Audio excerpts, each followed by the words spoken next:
Assalamualaikum warahmatullahi wabarakatuh. Alhamdulillah, Alhamdulillah binikmatihi tatimmu salihah. Segala puji syukur bagi Allah Subhanahu wa taala yang mana menyempurnakan kenikmatan kita sehingga kenikmatan tersebut kita mendapatkan, dan sempurnalah ketaatan kita kepada Allah Subhanahu wa taala. Sempurnalah kebaikan kita kepada Allah. Mudah-mudahan Allah Subhanahu wa taala melanggengkannya. Allahumma amin amin ya rabbal alamin. Allahumma salli wa sallim ala sayyidina Muhammadin nurika sari wa madadika jari wajma'na bihi kudi atwari wa ala alihi wa sahbihi nur. Salawat serta salam kita haturkan kepada junjungan Nabi Agung Nabi Muhammad sallallahu alaihi wasallam. Karena budi pekerti beliaulah kita mengikuti jejak-jejaknya. Karena jasa beliaulah, jasa Nabi Muhammad sallallahu alaihi wasallam, kita bisa bertatap muka, kita bisa mengkaji bersama-sama ilmu-ilmunya Allah, ilmu-ilmunya Nabi Muhammad sallallahu alaihi wasallam. Yang mana pembahasan ini adalah pembahasan yang istimewa. Karena apa? Tidak semua orang bisa merasakan kenikmatan untuk beribadah di Mekah dan di Madinah. Mudah-mudahan dengan kita membaca Risalatul Jami'ah pada bab rukun umrah, mudah-mudahan kita semuanya bisa melaksanakan rukun haji yang kelima, rukun Islam haji yang kelima, yaitu berangkat ke Baitullah untuk melaksanakan haji dan umrah. Amin Allahumma amin amin ya rabbal alamin. Karena apa? Karena diceritakan di sini Al-Habib Ahmad bin Zain Al-Habsyi wa narju lahu min Allah yakuna min ahlil ilmi zahiran wa batinan. Al-Habib Ahmad bin Zain, pengarang kitab sendiri, mengharapkan supaya orang-orang yang membaca kitab ini menjadi orang-orang yang ahlil ilm zahiran wa batinan, baik itu zahir dan batin. Dan mudah-mudahan ini tanda, mudah-mudahan Allah Subhanahu wa taala mudahkan kita sampai ke Baitullah dan makam Nabi Agung Nabi Muhammad sallallahu alaihi wasallam. Amin Allahumma amin amin ya rabbal alamin. Musyahadatul kiram, sampailah kita ke arkanul umrah. Kita harus mengetahui apa itu haji, apa itu umrah. Kemarin sudah dibahas tentang pembahasan haji. Al-haji adalah qasdul bait haram li ada'in nusuk lil ibadah, yaitu niat pergi ke haram, ke Mekah Mukarramah untuk beribadah. Adapun umrah adalah az-ziyarah, al-lughatan az-ziyarah, ziyaratul baitil haram lin nusuk, berziarah ke Baitul Haram untuk beribadah. Kemudian wa arkanul umrah ya arkanul hajj illa wukuf laisa minha. Sesungguhnya apabila kita melaksanakan umrah itu seperti yang dilakukan atau seperti rukun haji kecuali wukuf di Arafah. Kecuali wukuf di Arafah. Karena umrah tidak ada wukuf di Arafah. Ya.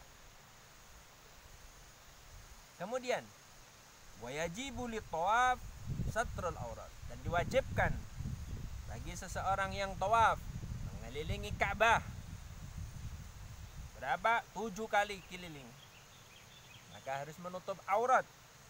Kemudian at-taharatu minal hadatsain, harus bersih dari 2 hadas, hadas kecil dan hadas besar.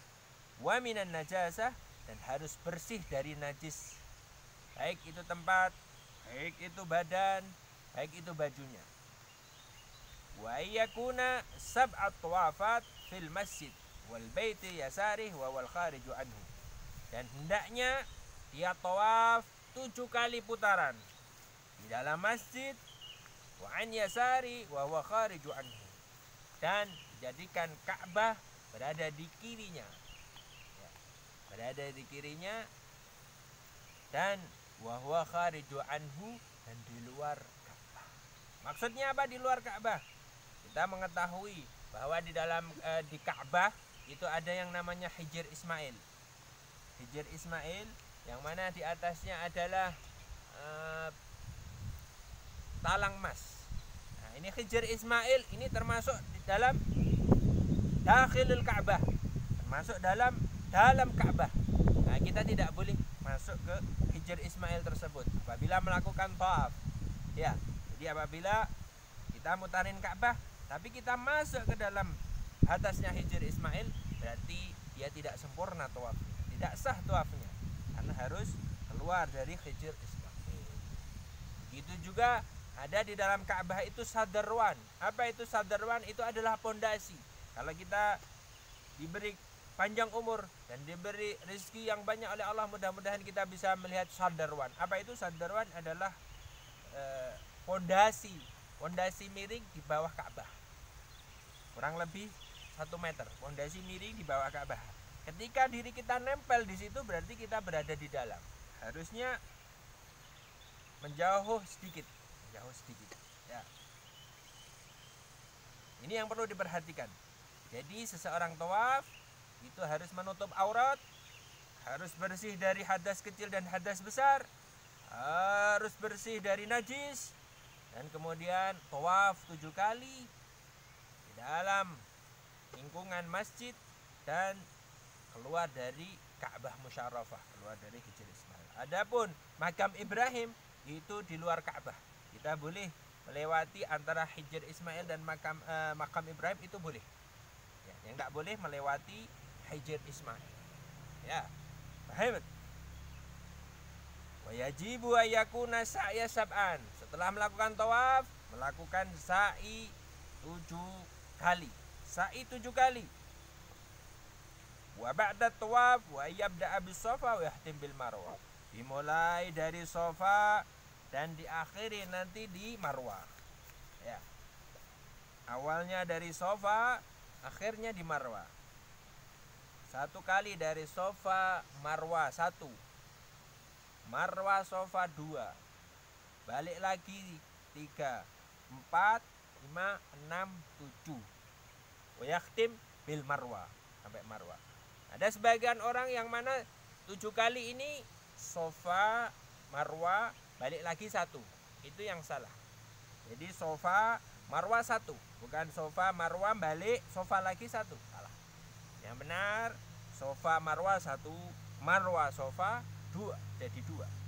Begitu 7 kali. Karena apa? Nanti kembali lagi ke Marwah, 7 kali di Marwah. Kemudian nanti pernah ke Mekah Mukarramah pasti mengetahui ada yang namanya lampu hijau. Lampu hijau ini disunahkan bagi laki-laki untuk lari-lari kecil. Ya, untuk lari-lari kecil. Seperti dahulu ibunya Siti Hajar, lari-lari kecil. Kemudian dari Safa ke Marwah, balik lagi lari-lari kecil. Begitu. Ini luar biasanya, mengingatkan kepada ibundanya Nabi Ismail alaihi salam. Mudah-mudahan kita semua bisa melaksanakan ibadah haji dan umrah ke Baitullah. Amin Allahumma amin, amin ya rabbal alamin.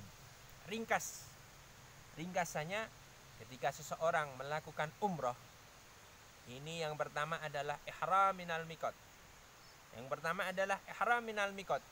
Miqat ini adalah keluar dari kota Mekah. Keluar dari kota Mekah, ihram. Pakai baju ihram, pakai baju putih, pakai serban itu biasanya yang putih. Kemudian dipakai laki-laki hanya 2 helai.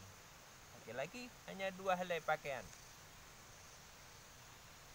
Tidak boleh yang berjahit. Tidak boleh memakai sabun ketika umrah, ketika haji. Tidak boleh memotong kuku dan lain sebagainya. Ini ihram minal miqat. Nawaitu umrah wal ahramtu lillahi ta'ala. Itu niatnya. Setelah itu, setelah perjalanan, kemudian membaca labbaik Allahumma labbaik, labbaik la syarika lak labbaik, innal hamda wa ni'mata laka wal mulk la syarika lah. Sampai begitu perjalanan, sampai ke mana? Mekah, sampai Ka'bah, Masjidil Haram. Setelah sampai Masjidil Haram, mulailah dengan tawaf. Dimulai dari Hajar Aswad. Kalau sekarang ada lampu di pojokan sampai Hajar Aswad. Nah, mulainya dari situ. An yasari, keliling 7 kali. Setelah 7 kali selesai, di Disunahkan 3 kali putaran pertama ini harwalah, lari-lari kecil. Bagi lagi disunahkan. Nanti 4, 5, 6, 7 itu jalan biasa. Doanya apa? Doanya bebas. Rabbana atina fid dunya hasanah wa fil akhirati hasanah wa qina adzabannar. Habis selesai tawaf 7 kali, nyambung sa'i. Disambung dengan sa'i. Sa'i 7 kali dari Safa Marwah, Marwah Safa sampai takhtim bil Marwah. Habis itu apa? Habis itu tinggal satu lagi, yaitu takhliq. Memotong sebagian dari rambut. Memotong sebagian dari rambut. Itulah prosesi perjalanan umroh. Ya, dari niat ihram minal miqat, tawaf, sa'i, halaq. Cukur atau memotong rambut. Cukur atau memotong rambut. Selesai. Itu adalah perjalanan umroh. Kurang lebih kalau ditempuh itu kurang lebih minimal 2 jam. Minimal 2 jam. Di miqat sampai takhliq, halaq ini minimal 2 jam. Dan kita perlu mengetahui bahwa umrah dan haji itu beda. Ya, umrah dan haji tadi sudah satu perbedaan, yaitu kalau haji itu memakai wukuf di Arafah, kalau umrah itu tidak memakai wukuf di Arafah. Itu perbedaannya. Kemudian waktu-waktu haji dan umrah juga beda. Ketika haji itu bisa umrah, tapi tidak setiap harinya, tidak setiap bulannya bisa haji. Hanya bulan-bulan tertentu. Syawal, Dzulqa'dah, Dzulhijjah. 10 Dzulhijjah. Ini haji, waktu haji. Adapun waktu umrah itu bisa dilakukan setiap hari. Baik itu di bulan Muharram, Safar, Syawal dan lain sebagainya. Nah, ini perbedaan di antara umrah dan haji. Mudah-mudahan kita semuanya bisa melaksanakan ibadah umrah dan haji dengan mudah. Perlu ketahui ayuhal hadirin musyahadatul kiram, bahwa ibadah yang mana mungkin dari kita banyak yang memiliki harta, banyak memiliki rumah di mana-mana, mobil banyak, motor banyak, tapi belum dipanggil oleh Allah Subhanahu wa taala untuk sampai ke Mekah Mukarramah. Akan tetapi ada orang yang mana jualannya biasa-biasa, tukang sayur, tukang bubur naik haji juga ada. Ini panggilan dari Allah Subhanahu wa taala. Setiap habis sholat kita minta kepada Allah Subhanahu wa taala supaya kita bisa digerakkan, supaya kita dipanggil oleh Allah Subhanahu wa taala.